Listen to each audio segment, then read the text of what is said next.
Imagine living in a Toronto community housing building and fearing for your family's safety after witnessing a violent crime, or worse, someone breaking into your apartment unit and leaving a gun in your child's drawer.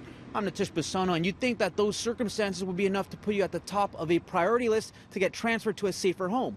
Well, it turns out many applications with similar stories were turned down by TCHC, the Toronto Community Housing Corporation. Those cases prompted the Ombudsman to look into this, and you'll never believe what they found in this 73-page report.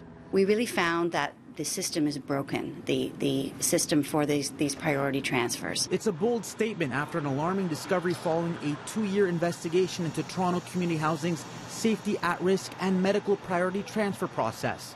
That's for tenants who've witnessed or were a victim to a crime or have a serious medical condition that requires them to move.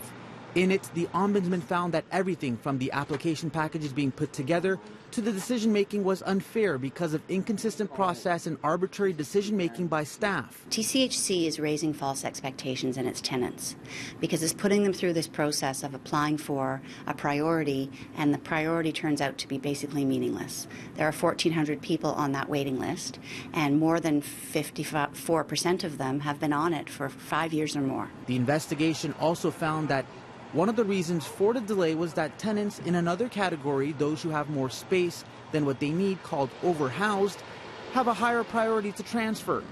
This is so that TCHC can maximize effective use of its housing portfolio.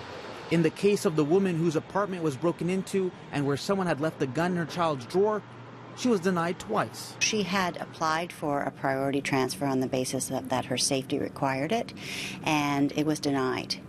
It was denied? It was denied, yes. How is something like that where, you have a gun in a child's drawer, not a safety concern for TCH? Well, we didn't feel that the reasons explained the reason for the denial. We reached out to TCHC in an email. They told us they were not available for an interview. They did, however, direct us to a statement in which they say, "We have a duty to treat tenants fairly, apply our processes correctly and consistently, making timely decisions and communicate those decisions clearly. We have a responsibility to help tenants applying for transfers and to complete transfers quickly." TCHC also says it would work with the Ombudsman to implement the 21 recommendations put forward, which include creating a crisis transfer category ranking higher than the overhoused category and establish clear and defined criteria for this new category.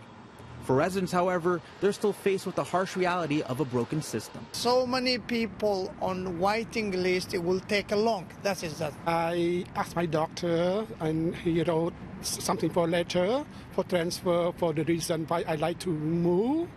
And I got message from the letter from the office. They deny, they not accept. So They didn't accept it. Yes. They're not giving you any help whatsoever, okay? They're not even taking care of the building whatsoever. So trying to move is just weird, okay? The Ombudsman's looking into this. They filed a report today. They said that the Toronto Community Housing Corporation is giving tenants false hope when it comes to transferring. Do you think that's true? Yes, that is true. Now, for their part, TCHC told the Ombudsman in a letter that they'll have a more detailed plan by March 31st. So like those tenants on the wait list, we too will have to wait and see what that plan will look like or what impact it'll have. Natish Basono, City News.